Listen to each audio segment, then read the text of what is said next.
आपल्याकडे कायदा आहे की 79A ची मीटिंग, म्हणजे आपण 79A ची मीटिंग आपण दरवेळेला हा शब्द सगळ्यांना पाठ असेल म्हणून 79A हा शब्द वापरला.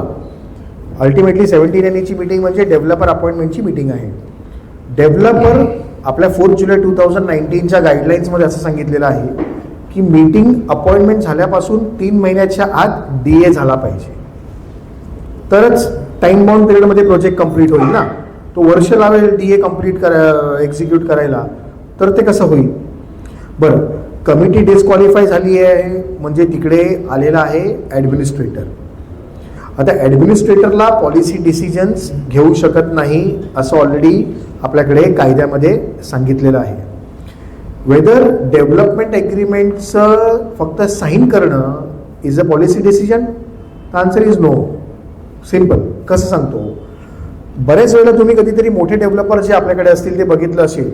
उदाहरणार्थ गोदरेज डेव्हलपर आहे, एक्झाम्पल घेऊया आपण. गोदरेज डेव्हलपर तुम्हाला रजिस्ट्रेशन ऑफिसमध्ये कधी दिसला आहे का सही करताना? Agreement for sale deed. आपल्याकडे एक कन्सेप्ट आहे पॉवर ऑफ अटर्नीचा, आणि पॉवर ऑफ अटर्नी देऊन तो तिथे माणूस ठेवतो जो सही करतो, डिसिजन्स घेत नाही.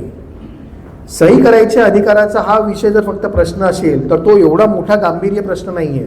पण तो जर DA डिस्क्वालिफाय कमिटी झालेली आहे आणि DA करणं भाग आहे, कारण DA केल्याशिवाय प्रोसेस जाणार कसं, तर त्याला वेगवेगळे पर्याय उपलब्ध आहेत. मग ते पर्याय कुठले असू शकतात, तर कशासाठी डिस्क्वालिफाय केली आहे, डिस्क्वालिफाय केल्यावरती काय ॲडमिनिस्ट्रेटरनी येऊन तिथे बसावं का, तर ह्या गोष्टीकडे लक्ष दिलं पाहिजे की जर ॲडमिनिस्ट्रेटर बसलेला आहे तर त्याला लवकरात लवकर इलेक्शन लावून नवीन कमिटी कशी आणावी, हा पहिला मुद्दा. असे वेगवेगळे ऑप्शन्स तुम्ही वर्कआउट करू शकता. किंवा नाहीतर मग आपण डेप्युटी रजिस्ट्रारकडे किंवा असिस्टंट रजिस्ट्रार जो पण आपला रजिस्ट्रार आहे त्यांच्याकडे प्रतिनिधित्व करून की हा DA एक्झिक्यूट, जर आपला DAचा ड्राफ्ट फायनल झालेला असेल, जनरल बॉडीने त्याला अप्रूव्ह केलेलं असेल, तर सिग्नेचर ऑथॉरिटी जर ॲडमिनिस्ट्रेटरनी केलं तर त्याला कुठलीही प्रकारची बाधा येत नाही, जर DAचा ड्राफ्ट आपण अप्रूव्ह केलेला सगळ्या मेंबर्सनी जनरल बॉडी मीटिंगमध्ये असेल तर. सिग्नेचर मगाशी सांगितल्याप्रमाणे आपण पॉवर ऑफ अटर्नीवाल्याला पण सांगतो की सिग्नेचर करू. साईन केल्यामुळे काही पॉवर्स मोठा काय प्रश्न पॉलिसी डिसिजनचा येत नाही. तर अशा सगळ्या अँगलनी ह्या ढाच्याला बघितलं पाहिजे.